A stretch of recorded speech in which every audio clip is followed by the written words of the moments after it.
Hi hello ನಮಸ್ಕಾರ ಎಲ್ರಿಗೂ Roopa ಎನ್ಗೂಡ vlog ಇನ್ ಕನ್ನಡಕ್ಕೆ ಸ್ವಾಗತ. ನಾನು ಇವತ್ತಿನ ಈ ವ್ಲಾಗ್ನ ಶುರು ಮಾಡಿದ್ದೀನಿ. ಈ ವ್ಲಾಗ್ ಬಂದು ಡೈಲಿ ವ್ಲಾಗ್ ಆಗಿರುತ್ತೆ, ಹಾಗೆಯೇ ಹಬ್ಬದ ದಿನದ ವ್ಲಾಗ್ ಕೂಡ ಆಗಿರುತ್ತೆ. ಇವತ್ತು ಬೆಳಗ್ಗೆ ಮಾರ್ನಿಂಗು ಅಪ್ಪು ನಿಧಾನಕ್ಕೆ ಎದ್ದೋಳ್ತಾ ಇದ್ದಾನೆ. ನನ್ನ ತಮ್ಮ ಅವನು ನೇತರಳಕ್ಕೆ ಬಿಡ್ತಾ ಇರಲಿಲ್ಲ. ಅವನು ಇವನು ಇಬ್ರು ಹಂಗೆ ಹಿಂಗೆ ಮುಲ್ಕಾಡ್ಕೊಂಡು ಹಂಗೆ ಮಲ್ಕೊಂಡು ಹೆಂಗೋ ಎದ್ದು ದಿನನ ಶುರು ಮಾಡಿದ್ವಿ. ಇವತ್ತು ಅಪ್ಪುಗೆ ಸ್ನಾನ ಮಾಡಿಸಿ ಅವನು ಬಿಸಿಲಲ್ಲಿ ಜಾಸ್ತಿ ಆಚೆ ಓಡಾಡ್ತಿರ್ತಾನೆ. ಅವನಂತೂ ಇಟ್ಕೊಳ್ಳೋದಕ್ಕೆ ಆಗಲ್ಲ. ಕಾಲು ಬಂದಿರೋ ಮಕ್ಕಳಂತೂ ಮನೇಲಿ ಕೂರೋದೇ ಇಲ್ಲ ಅಲ್ವಾ. ಹಾಗಾಗಿ ಅವನಿಗೆ ನಾನು ಇವತ್ತು ಮಮಾತ್ಸ್ ಅವರ rich moisturising ultra light sunscreen SPF 50+ ಇದನ್ನ ನಾನು ಯೂಸ್ ಮಾಡ್ತಾ ಇದ್ದೀನಿ. ಇದು ಪರ್ಫೆಕ್ಟ್ ಸೊಲ್ಯೂಷನ್ ಅಂತಾನೆ ಹೇಳ್ಬೋದು. ಈ ಬೇಸಿಗೆ ಟೈಮಲ್ಲಿ ಇಷ್ಟು ಬಿಸಿಲು ಇರೋದ್ರಿಂದ ಮಕ್ಕಳ ಕೇರಿಂಗು ತುಂಬಾನೇ ಇಂಪಾರ್ಟೆಂಟ್ ಆಗಿರುತ್ತೆ. ಇದು ಒಂದು ಸೇಫ್ ಸನ್ಸ್ಕ್ರೀನ್ ಅಂತಾನೆ ಹೇಳ್ಬೋದು. ನಮ್ಮ ಮಕ್ಕಳ ಸೆನ್ಸಿಟಿವ್ ಸ್ಕಿನ್ನನ್ನು ಹಾರ್ಶ್ UV ರೇಸಿಂದ ಪ್ರೊಟೆಕ್ಟ್ ಮಾಡುತ್ತೆ. ದಿನ ನಾವು ನೋಡ್ತಾನೆ ಇದ್ದೀವಿ, ದಿನದಿಂದ ದಿನಕ್ಕೆ ಸೂರ್ಯನ ತಾಪಮಾನ ಎಷ್ಟು ಜಾಸ್ತಿ ಆಗ್ತಾ ಇದೆ ಅಂತ. ಇದರಿಂದ ನಮ್ಮ ಮಕ್ಕಳ ಸ್ಕಿನ್ನ ಪ್ರೊಟೆಕ್ಟ್ ಮಾಡಿ ಇದನ್ನ ಅಪ್ಲೈ ಮಾಡೋದ್ರಿಂದ ನರಿಶ್ಮೆಂಟ್ನ ಕೊಡುತ್ತೆ. ಮಾಯ್ಶ್ಚರೈಸ್ಡ್ ಆಗಿ ಮಕ್ಕಳ ಸ್ಕಿನ್ನನ್ನು ಇಡೋದಕ್ಕೆ ಇದು ಹೆಲ್ಪ್ ಮಾಡುತ್ತೆ. ಮತ್ತು ಮಾರ್ಕೆಟಲ್ಲಿ ಸಿಗೋ ಕೆಮಿಕಲ್ ಸನ್ಸ್ಕ್ರೀನ್ನ ಬೇಬಿ ಸ್ಕಿನ್ ಮೇಲೆ ಯೂಸ್ ಮಾಡೋಕ್ಕೂ ಮುಂಚೆ 100 ಸಲ ಥಿಂಕ್ ಮಾಡಿ ತೊಗೋಬೇಕು. ಅದು ಎಲ್ಲ ತಾಯಂದಿರ ಕರ್ತವ್ಯ ಆಗಿರುತ್ತೆ. ಆದರೆ ಯಾವುದು ಬೆಸ್ಟು ಅನ್ನೋರಿಗೆ ಈ ಮಮಾರ್ತ್ಸ್ ಅವರ ಈ ಸನ್ಸ್ಕ್ರೀನ್ ಲೋಷನ್ನು ತುಂಬಾ ಬೆಸ್ಟ್ ಅಂತಲೇ ಹೇಳೋಕ್ಕೆ ಇಷ್ಟಪಡ್ತೀನಿ. ಮತ್ತು ಇದು ಕನ್ವೀನಿಯೆಂಟು ಕ್ಯಾರಿ, ನಾವೆಲ್ಲ ಹೋಗ್ತೀವಿ ಅಲ್ಲಿ ಕ್ಯಾರಿ ಮಾಡೋಕ್ಕೂ ಈಸಿ. ಮತ್ತು ಇದು no white cast after apply ಮಾಡಾದ್ಮೇಲೆ ವೈಟ್ ಥರ ಎಲ್ಲ ಬೂದ್ಗಾಗೋದು ಆ ಥರ ಎಲ್ಲ ಕೊಡಲ್ಲ. ಸ್ಮೂತ್ ಮತ್ತು ಮಾಯ್ಶ್ಚರೈಸ್ಡ್ ಸ್ಕಿನ್ನ ಕೊಡುತ್ತೆ ಬೇಬಿಗೆ. Mamaearth rich moisturising ultra light sunscreen SPF 50+ ಈ ಸರ್ಟಿಫೈಡ್ ಟಾಕ್ಸಿನ್ ಫ್ರೀ ಮತ್ತು ಮೇಡ್ ಸೇಫು. ಮತ್ತು ಈ cream water resistant up to 120 minutes ತನಕ. ಈಗಿನ ಮಕ್ಕಳು ನೀರಲ್ಲಿ ಆಟಾಡ್ತಾ ಇರ್ತಾರೆ. ನೀರಲ್ಲಿ ಆಟ ಆಡೋದ ತಕ್ಷಣ ಹೊಟ್ಟೋಗ್ಬಿಡುತ್ತೇನೋ ಅನ್ನೋ ಯೋಚನೆ ಇದ್ದರೆ ನೋವೇ. ಇದ್ರ ಟೈಮಿಂಗ್ 120 ಮಿನಿಟ್ಸ್ ತನಕನೂ ನಾವು ಅಪ್ಲೈ ಮಾಡಿ 120 ಮಿನಿಟ್ಸ್ ತನಕನೂ ಅದರದ ಕೆಪಾಸಿಟಿ ಹಂಗೇ ಇರುತ್ತೆ. ಬಿಸಿಲಲ್ಲಿ ಆಡಿದ್ರೂ ಕೂಡ ಮಕ್ಕಳಿಗೆ ಯಾವುದೇ ಥರ UVA ಮತ್ತು UV ರೇಸಿಂದ ಹಾರ್ಮ್ ಆಗೋದಿಲ್ಲ. ಮತ್ತು ಇದು ಡರ್ಮಟಾಲಜಿಕಲಿ ಟೆಸ್ಟೆಡ್ ಆಗಿರುತ್ತೆ. ಇದನ್ನು ಫೇಸ್ಗೆ ಮತ್ತು ಬಾಡಿಗೆ ಎರಡಕ್ಕೂ ಕೂಡ ಇದನ್ನು ಅಪ್ಲೈ ಮಾಡ್ಬೋದು. ಮಕ್ಕಳು ಕೂಡ ತುಂಬಾ ಎಂಜಾಯ್ ಮಾಡ್ತಾರೆ. ಈಗಿನ ಬೇಸಿಗೆ ರಜಾ ಬಂದಿದೆ, ಮಕ್ಕಳು ಹೇಳಿದ ಮಾತು ಕೇಳಲ್ಲ, ಆಟ ಆಡೋದಕ್ಕೆ ಆಚೆ ಹೋಗ್ತಾರೆ. ನಾವು ಕನ್ಸರ್ನ್ ಮದರ್ ಆಗಿರೋದ್ರಿಂದ ಈ ಥರ ಸೊಲ್ಯೂಷನ್ನ ನಾವು ಹುಡ್ಕೊಂಡು ಈ ಥರ ಅಪ್ಲೈ ಮಾಡಿ ಮಕ್ಕಳನ್ನ ಫ್ರೀಯಾಗಿ ಅವರು ಖುಷಿನ ಎಂಜಾಯ್ ಮಾಡೋದಕ್ಕೆ ನಾವು ಅವರಿಗೆ ಅವಕಾಶ ಕೊಡಬೇಕು. ಹಾಗಾಗಿ ಇದು ಒಂದು ಬೆಸ್ಟ್ ಸೊಲ್ಯೂಷನ್ ಅಂತ ನಾನು ಹೇಳೋದಕ್ಕೆ ಇಷ್ಟಪಡ್ತೀನಿ. ಮತ್ತು ಈ ಕ್ರೀಮನ್ನು ಯಾರಿಗೆಲ್ಲ ಯೂಸ್ ಮಾಡ್ಬೋದು ಅಂತಂದರೆ 0 ಇಯರ್ಸಿಂದ 10 ಇಯರ್ಸ್ ಒಳಗಡೆ ಇರೋ ಮಕ್ಕಳಿಗೆ ಎಲ್ಲರಿಗೂ ಕೂಡ ಈ ಕ್ರೀಮನ್ನು ಯೂಸ್ ಮಾಡ್ಬೋದು. ಇದು ಡರ್ಮಟಾಲಜಿಕಲಿ ಟೆಸ್ಟೆಡ್ ಆಗಿರೋದ್ರಿಂದ ಯಾವುದೇ ಥರ ಸೈಡ್ ಎಫೆಕ್ಟ್ ಆಗಲಿ ಏನೇ ಪ್ರಾಬ್ಲಮ್ ಕೂಡ ಮಕ್ಕಳಿಗೆ ಆಗೋದಿಲ್ಲ. ಇನ್ಮೇಲೆ ನಿಮ್ಮ ಚಾಯ್ಸ್ ಕೂಡ ಇದೇ ಆಗಿರುತ್ತೆ ಅಂತ ಭಾವಿಸ್ತೀನಿ. ಇದನ್ನು ಹೇಗೆ ಎಲ್ಲಿ ಪರ್ಚೇಸ್ ಮಾಡಬೇಕು ಅಂತಂದರೆ ಎಲ್ರಿಗೂ ಗೊತ್ತಿರೋ ಹಾಗೆ Mamaearth products Purplle, Amazon, Nykaa and ಫ್ಲಿಪ್ಕಾರ್ಟಲ್ಲಿ ಸಿಗುತ್ತೆ. ಆದರೆ ಇವಾಗ ನಿಮ್ಮ ನಿಯರ್ ಬೈ ಸ್ಟೋರಲ್ಲಿ ಕೂಡ ಸಿಗ್ತಾ ಇದೆ. Message me or comment me down below the next time your spot Mamaearth store near you. ಮತ್ತು ಇನ್ನೊಂದು ವಿಚಾರ ಹೇಳಬೇಕು ಅಂತ ಅಂದರೆ ಮಮಾಅರ್ತ್ ಅವರು ಎಷ್ಟು ಪ್ಲಾಸ್ಟಿಕ್ನ ಯೂಸ್ ಮಾಡ್ತಾರೋ ಅದಕ್ಕೂ ಡಬಲ್ ಪ್ಲಾಸ್ಟಿಕ್ನ ಇವರು ರಿಸೈಕಲ್ ಮಾಡ್ತಾರೆ. ಎವ್ರಿ ಮಂತ್ ಇವರು 240 MT ಪ್ಲಾಸ್ಟಿಕ್ನ ಇವರು ರಿಸೈಕಲ್ ಮಾಡ್ತಾರೆ. 1 MT = 1000 kg. ಮತ್ತು ಅವರೆಲ್ಲ ಪ್ರಾಡಕ್ಟ್ಸು ಮೇಡ್ ಸೇಫ್ ಮತ್ತು ಸರ್ಟಿಫೈಡ್ ಮತ್ತು ಡರ್ಮಟಾಲಜಿಕಲಿ ಟೆಸ್ಟೆಡ್ ಆಗಿರುತ್ತೆ. ನೀವು ಪ್ರತಿ ಸಾರಿನೂ ವೆಬ್ಸೈಟ್ ಅಥವಾ ಆ್ಯಪಲ್ಲಿ ಪ್ರಾಡಕ್ಟ್ನ ಪರ್ಚೇಸ್ ಮಾಡಿದ್ರೂ ಕೂಡ ನಿಮ್ಮ ಆರ್ಡರ್ ಮೇಲೆ ಒಂದು ಗಿಡನ ನೆಡ್ತಿದ್ದಾರೆ. ಹಾಗೆ 2025 ಅಷ್ಟರಲ್ಲಿ 1 ಮಿಲಿಯನ್ ಟ್ರೀ ನೆಡಬೇಕು ಅಂತ ಕೂಡ ಗುರಿ ಇಟ್ಕೊಂಡಿದ್ದಾರೆ. ನೀವೇನಾದರೂ ಈ ಪ್ರಾಡಕ್ಟ್ನ ಬೈ ಮಾಡಬೇಕು ಅಂತ ಇದ್ದರೆ ನನ್ನ ಕೂಪನ್ ಕೋಡ್ RNG2024 ಅನ್ನೋ ಕೂಪನ್ ಕೋಡ್ನ ಯೂಸ್ ಮಾಡಿಕೊಂಡ್ರೆ ಆ್ಯಪ್ ಆರ್ ವೆಬ್ಸೈಟಲ್ಲಿ ನೀವು ಪರ್ಚೇಸ್ ಮಾಡೋದ್ರಿಂದ ಮಮಾಅರ್ತ್ ಪ್ರಾಡಕ್ಟ್ನ ಬೈ ಮಾಡೋದ್ರಿಂದ ನಿಮಗೆ 20% ಆಫ್ ಸಿಗುತ್ತೆ. ಯಾರಿಗಾದ್ರೂ ಬೈ ಮಾಡಬೇಕು ಅಂತ ಇದ್ದರೆ ಈಗಲೇ ಬೈ ಮಾಡಿ. Stay healthy and keep your child also healthy. ಇವತ್ತು ನಮ್ಮೂರಲ್ಲಿ ಹಬ್ಬ ಇದೆ ಅಂತ ಹೇಳಿದ್ನಲ್ಲ, ಆರತಿಗೆ ಕರ್ಕೊಂಡು ಹೋಗೋದಕ್ಕೆ ಅಂತ ಹೇಳ್ಬಿಟ್ಟು ದೇವ್ರು ಬರ್ತಾ ಇದೆ. ಮೆರವಣಿಗೆ ಮಾಡಿಕೊಂಡು ದೇವರನ್ನ ಕರ್ಕೊಂಡು ಹೋಗ್ತಾರೆ. ನಮ್ಮ ಮನೆಯಲ್ಲೂ ಆರತಿ ಎಲ್ಲ ರೆಡಿ ಆಗಿದೆ. ನಮ್ಮಮ್ಮ ತೊಗೊಂಡೋಗ್ತಾರೆ, ನಾನೇನು ತೊಗೊಂಡೋಗಲ್ಲ. ಅಲ್ಲೇ ನಾನು ಒಂದು 4-5 ಇಯರ್ಸ್ ಮೇಲೆ ಆಯಿತು ನಾನು ಆರತಿ ಎತ್ಕೊಂಡು ಹೋಗೋದನ್ನ ಬಿಟ್ಟು. ಸೊ ಅಮ್ಮನೇ ಎತ್ಕೊಂಡು ಹೋಗ್ತಾರೆ. ನಾನು ಡೆಪ್ತಾಗೆ ನಾನು ಆಲ್ರೆಡಿ ಸುಮಾರು ವ್ಲಾಗಲ್ಲಿ ತೋರಿಸಿದ್ದೀನಿ. ಬಟ್ ಈ ಸಲ ಏನು ಅಷ್ಟು ತೋರ್ಸೋಕೆ ಹೋಗಲಿಲ್ಲ. ಚೂರು ಮೇನ್ ಅಷ್ಟೇ ನಾನು ವ್ಲಾಗಲ್ಲಿ ಅಪ್ಡೇಟ್ನ ಮಾಡಿದ್ದೀನಿ ಹಬ್ಬದ್ದು. ಅಮ್ಮ ಆರತಿ ಎಲ್ಲ ಎತ್ಕೊಂಡೋಗಿ ಬಂದರು. ಇವನು ಅಲ್ಲಿ ಆಚೆ ಹೆಂಗೆ ತಮಟೆ ಬಡ್ಡಿಯವ್ರು ಏನೇನು ಹೇಳ್ತಿದ್ರು, ಹೆಂಗೆ ಮಾಡ್ತಿದ್ರು ಆ ಥರ ಎಲ್ಲರಿಗೂ ಮಲ್ಕೋಬೇಕಾದ್ರೆ ಎಂಟರ್ಟೈನ್ ಮಾಡೋದಕ್ಕೆ ಬಂದಿದ್ದಾನೆ ಅಪ್ಪು. ಈಗ ಸ್ವಲ್ಪ ಮಾತಾಡೋದು ಕಲ್ತಿದ್ದಾನೆ. ಅದಕ್ಕೆ ಅವ್ನು ಏನು ಮಾತಾಡಿದ್ರು ನಗು ಬಂದಂಗೆ ಆಗುತ್ತೆ. ಎಲ್ಲರೂ ಬಿದ್ದು ನಗ್ತಾ ಇದ್ವಿ. ಮೆಣಸಿನ್ಕಾಯಿ ಎಲ್ಲ ತೊಗೊಂಡು ಮುರ್ಕೊಂಡು ಏನೇನೋ ಮಾಡ್ತಾಯಿದ್ದ. ಹಂಗಾಗಿ ಮೆಣಸಿನ್ಕಾಯಿ ಎಲ್ಲ ಕಿತ್ಕೊಂಡು ಎತ್ತಿಕ್ತಿದ್ರು. ಅವ್ನ ಮಾತು ಕೇಳಿಸ್ಕೊಳ್ಳಿ, ನಿಮ್ಗೆ ಎಷ್ಟು ನಗು ಬರುತ್ತೆ ಅಂತ ಕಮೆಂಟ್ ಮಾಡಿ.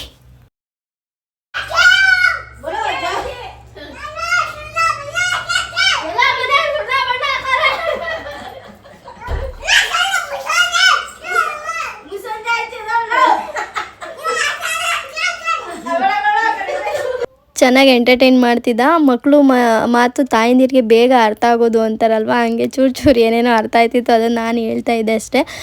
ಕರೆಂಟ್ ಹೊಟ್ಟೋಗಿತ್ತು, ಆಮೇಲೆ ಬಂತು. ಆಮೇಲೆ ಇವನು ಈ ಥರ ಔಚ್ಕೊಂಡು ಬಂದು ನನ್ನ ತಮ್ಮ ಏನೋ ಬೈತಿದ್ದ ಅಂತ ಹೇಳ್ಬಿಟ್ಟು ಬಂದು ಮುನ್ಸ್ಕೊಂಡು ಔಚ್ಕೊಳ್ಳೋ ಥರ ಆ ಥರ ಡ್ರಾಮಾ ಎಲ್ಲ ಆಡ್ತಿದ್ದ. ಆಮೇಲೆ ಸ್ವಲ್ಪ ಹೊತ್ತು ಎಂಟರ್ಟೈನ್ಮೆಂಟ್ ಎಲ್ಲ ಆಯಿತು. ಆಮೇಲೆ ಮಲ್ಕೊಂಡು ಮಾರ್ನಿಂಗು ಇವತ್ತು ಎಲ್ಲರೂ ಮನೆ ನಾನ್ ವೆಜ್ ಮಾಡ್ತಾರಲ್ಲ, ಹಾಗೆ ನಮ್ಮ ಮನೆ ಒಂದು ಆಲ್ರೆಡಿ ಒಂದು 4 ಇಯರ್ಸಿಂದ ಅಪ್ಪ ವರ್ಷವೂ ಕೂಡ ಮರಿ ಕುಯ್ತಿದ್ದಾರೆ.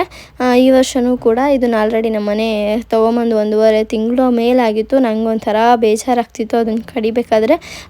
ಅವತ್ತಿಂದನೂ ನೋಡ್ಕೊತಿದ್ವಿ, ಸೊಪ್ಪು ಎಲ್ಲ ಕೊಟ್ಟು. ಹಾಗಾಗಿ ಇವಾಗ ಕಡಿತಿದ್ದಾರೆ ಅಂದರೆ ಏನೋ ಒಂಥರ ಬೇಜಾರಾಗ್ತಾ ಇತ್ತು. ಎಲ್ಲರೂ ತೇರ್ತಾ ಎಲ್ಲ ಹಾಕಿದ್ರೂ ಕೂಡ ಅದು ಒಳಗಡೆ ಬಂದೇನೆ ಈ ಥರ ಕುದುರುತ್ತು. ಆಮೇಲೆ ಅಪ್ಪ ಅವರೆಲ್ಲ ಅದನ್ನು ಕರ್ಕೊಂಡೋಗಿ ಕಟ್ ಮಾಡಿ ಎಲ್ಲ ಕ್ಲೀನ್ ಎಲ್ಲ ಮಾಡೋದಕ್ಕೆ ಹೋಗಿದ್ರು. ಆಮೇಲೆ ಅಮ್ಮ, ಆಂಟಿ, ನಮ್ಮ ಅತ್ತೆ ಅವರೆಲ್ಲರೂ ಕೂಡ ಇದು ಕಾಯಿ ತುರ್ಕೊಡೋದು ಎಲ್ಲನೂ ಹಚ್ಚಿ ಎಲ್ಲ ಕೊಟ್ಟರು. ನಾನು ಇದನ್ನು ಮಸಾಲೆ ಎಲ್ಲ ರುಬ್ಬಿ ಪೇಸ್ಟ್ ಮಾಡಿ ಇಡ್ತಾಯಿದ್ದೀನಿ.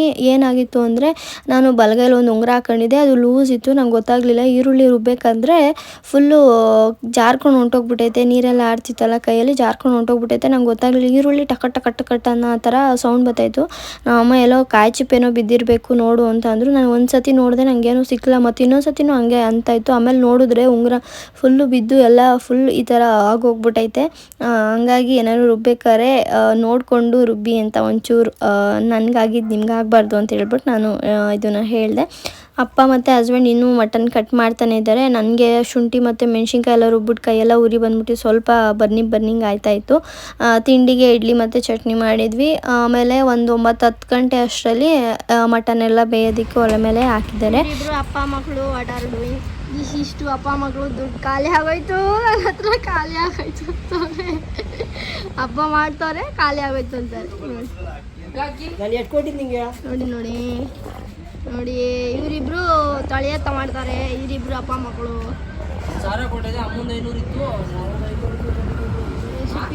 Getting ready. ಮಟನ್ ಸಾಂಬಾರು ನಾನೇ ಮಾಡ್ತಾ ಇರೋದು ಅಡುಗೆ, ಯಾರು ಮಾಡ್ತಾ ಇಲ್ಲ.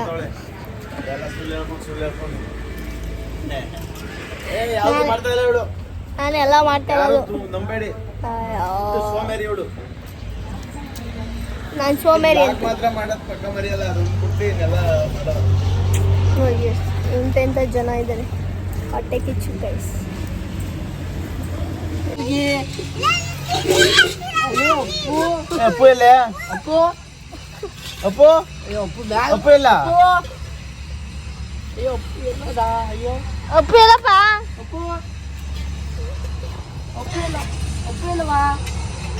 ಎಲ್ಲ ರೆಸಿಪಿ ರೆಡಿ ಆಗಿದೆ. ಅಪ್ಪ ಟೇಸ್ಟ್ ನೋಡೋಕ್ಕೆ ಅಂತ ಮಟನ್ ಎಲ್ಲ ಹಾಕ್ಕೊಟ್ಟಿದ್ರು ಎಲ್ಲರಿಗೂ ತಿನ್ನೋದಕ್ಕೆ. ಬೆಂದಿದೆಯಾ, ರುಚಿ ಇದೆಯಾ ಅಂತ ನೋಡೋದಕ್ಕೆ. ಹಂಗೇನೆ ಅಪ್ಪಗೂ ಟೈಮ್ ಆಗಿತ್ತು, ಅವನಿಗೂ ಊಟ ಮಾಡಿಸ್ಬಿಡೋಣ ಅಂತ ಹೇಳ್ಬಿಟ್ಟು ಅವನಿಗೆ ಊಟ ಅನ್ನ ಆಗಿತ್ತಲ್ವ, ಅನ್ನ ಹಾಕ್ಕೊಂಡು ಊಟ ತಿನ್ನಿಸ್ಕೊಡ್ತಾ ಇದ್ದೆ.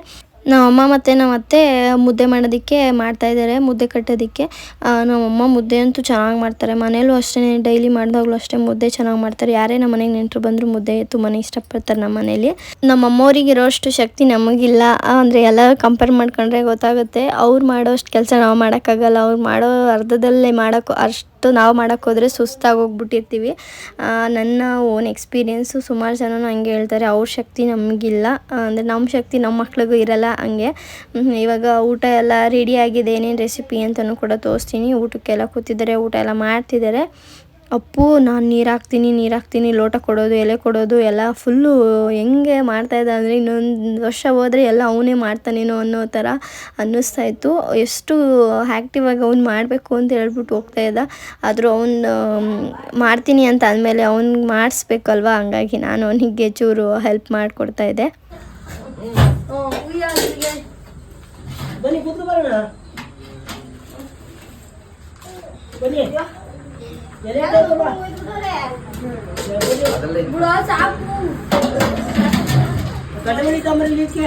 ಉಪ್ಪಿನ ಡಬ್ಬ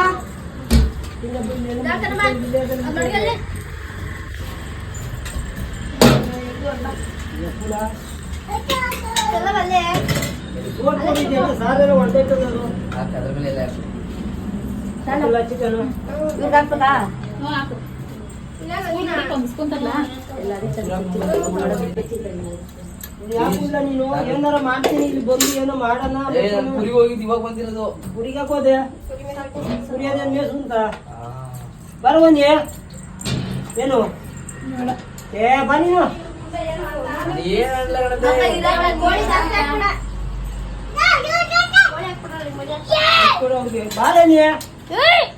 ಮಮ್ಮ ಬೇಡ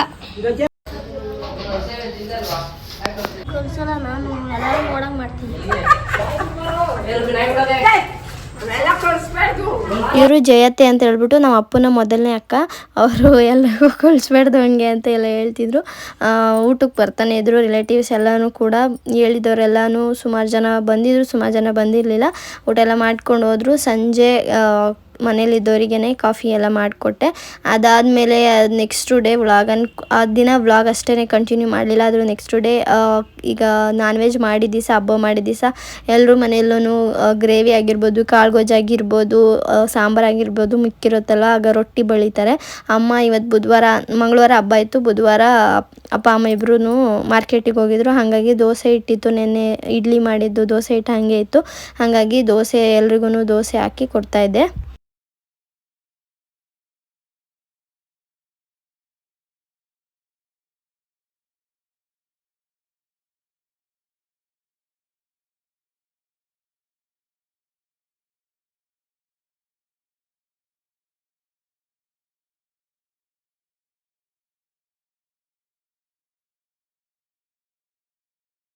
ಸಂಜೆಗೆ ಬಿರಿಯಾನಿ ಮಾಡಿದ್ದೆ. ಚಿಕನ್ ಎತ್ತಿಟ್ಟಿದ್ವಿ ಸ್ವಲ್ಪ, ಹಂಗಾಗಿ ಬಿರಿಯಾನಿ ಮಾಡಿದ್ವಿ. ತುಂಬಾ ಟೇಸ್ಟಿಯಾಗಿತ್ತು.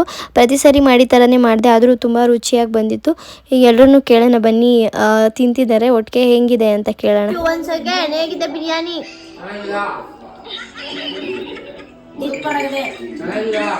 ಇದು ಆಂಟಿ ಬಿರಿಯಾನಿ ಸೂಪರ್ ಆಗಿದೆ.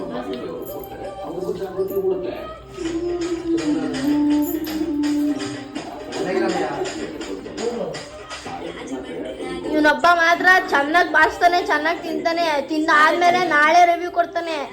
ಈಗ ಮುಂದೆ ಚೆನ್ನಾಗಿಲ್ಲ ಅಂತ ಡೌ ಮಾಡ್ತಾನೆ. ಕಿತ್ತೋದ್ ರಾಜ. ಅಪ್ಪ ಅಪ್ಪ ಬಿರಿಯಾನಿ ಹೆಂಗದೆ? ಅವ್ನು ಚೆನ್ನಾಗಿಲ್ಲ ಅಂತಂದರೆ ಚೆನ್ನಾಗಿದೆ ಅಂತ ಗೈಸ್. ನಿಮ್ಮ ಮನೆಯಲ್ಲೂ ನಿಮ್ಮ ಅಣ್ಣ ತಮ್ಮಂದಿರು ಯಾರಾದರೂ ನೀವೇನಾದ್ರು ರೆಸಿಪಿ ಮಾಡಿದಾಗ ಹಿಂಗೇನೆ ಕಿಂಡಲ್ ಮಾಡ್ತಾರೆ ಅಂತಂದರೆ ಕಮೆಂಟ್ ಮಾಡಿ. ನನಗಂತೂ ಹಿಂಗೆ ಮಾಡ್ತಾನೆ ನನ್ನ ತಮ್ಮ ಯಾವಾಗ್ಲೂ ಅಷ್ಟೇ. ಬಟ್ ಆಮೇಲೆ ನೆಕ್ಸ್ಟ್ ದಿನ ಚೆನ್ನಾಗಿತ್ತು ಕಣಿರು, ಇನ್ನೊಂದು ಸತಿ ಮಾಡೇ ಅಂತ ಅವಾಗ ಬಂದು ಹೇಳ್ತಿರ್ತಾನೆ. ಅಪ್ಪುಗೆ ಇವಾಗ ಮಲ್ಕೊಳಕ್ಕೆ ನಿದ್ದೆ ಬಂದಿದೆ. ಅವನು ಜಾನನ ವಾಕಿಂಗ್ ಕರ್ಕೊಂಡು ಹೋಗಿದ್ವಿ. ಆ ಜಾನನ ದಾರನೇ ಬಿಡ್ತಾಯಿಲ್ಲ, ಹಂಗೆ ಹಿಡ್ಕೊಂಡು ಹಂಗೆ ಮಲ್ಕೋತೀನಿ ಅಂತ ಹಂಗೆ ಮಲ್ಕೊತಾ ಇದ್ದಾನೆ. ಈ ತುಂಟು ಮಗು ಇನ್ನೊಂದು ಕೆಲಸ ಏನು ಮಾಡಿಬಿಟ್ಟೈತೆ, ನಾನು ನನ್ನ ತಮ್ಮ ಒಳಗಡೆ ಇದ್ದೀವಿ, ಅವನು ಈಚೆಯಿಂದ ಲಾಕ್ ಎಲ್ಲ ಇರ್ತದೆ, ಲಾಕ್ ಹಾಕೊಂಡು ಕೂಡಾಕೊಂಡು ಹೊಟ್ಟೋಗ್ಬಿಟ್ಟಿದ್ದಾನೆ. ನಮ್ಮಿಬ್ರು ಲಾಕ್ ಹಾಕೊಂಡು ಹೊಂಟೋಗ್ಬಿಟ್ಟವನಿಗೆ ನಮ್ಮನ್ನ ಕೂಡಾಕ್ಬಿಟ್ಟು ಇದಿರೋದಕ್ಕೆ ಹೇಗೋ ಒಂಚೂರು ತಕ್ಕತ್ತಿದ್ದೀವಿ. ಇಲ್ಲಾಗಿದ್ರೆ ಏನು ಕತೆ ಮಾಡ್ಬೇಕಾಗಿತ್ತು ನೋಡಿ. ಹಿಂಗೆ ಮಾಡ್ತಾನೆ ಯಾವಾಗಲೂ. ತೊಯ್ಯಕೈತಲ್ವಾ ತೊಕ್ಕ ಎಲ್ಲೋ ಬಂದು ಕಳ್ಳನ ಮಗ ನೋಡ. ಅವ್ರ ಮನೆಗೆ ಹೋಗ್ಬಿಟ್ಟಿರ್ತಾನೆ ಕಳ್ಳ. ಏ ಅಪ್ಪ ಕದ ಲಾಕ್ ಹಾಕೊಂಬಂದ ನೋಡು. ನೋಡಿ ಕಳ್ಳ ಲಾಕ್ ಹಾಕೊಂಡು ಹೋಗಿದೆ. ಇದಿಷ್ಟು ಈ ವ್ಲಾಗ್ನ ಇಲ್ಲಿವರೆಗೂ ಪೇಷನ್ಸ್ ಇಂದ ನೋಡಿದ್ದಕ್ಕೆ ನಿಮ್ಮೆಲ್ರಿಗೂ ಧನ್ಯವಾದಗಳು. ಹಾಗೆಯೇ ಈ ವಿಡಿಯೋ ಇಷ್ಟ ಆಗಿದ್ರೆ ಲೈಕ್, ಶೇರ್, ಕಮೆಂಟ್ ಮಾಡಿ. ಹಾಗೆ ಇನ್ನೂ ಯಾರೆಲ್ಲ ಸಬ್ಸ್ಕ್ರೈಬ್ ಮಾಡ್ಕೊಂಡಿಲ್ಲ ಅಂದರೆ ಸಬ್ಸ್ಕ್ರೈಬ್ ಮಾಡ್ಕೊಂಡು. ನಾನು ಸಿಗ್ತೀನಿ ನೆಕ್ಸ್ಟ್ ವಿಡಿಯೋದಲ್ಲಿ. ಅಲ್ಲಿವರೆಗೂ stay tuned and thank you so much.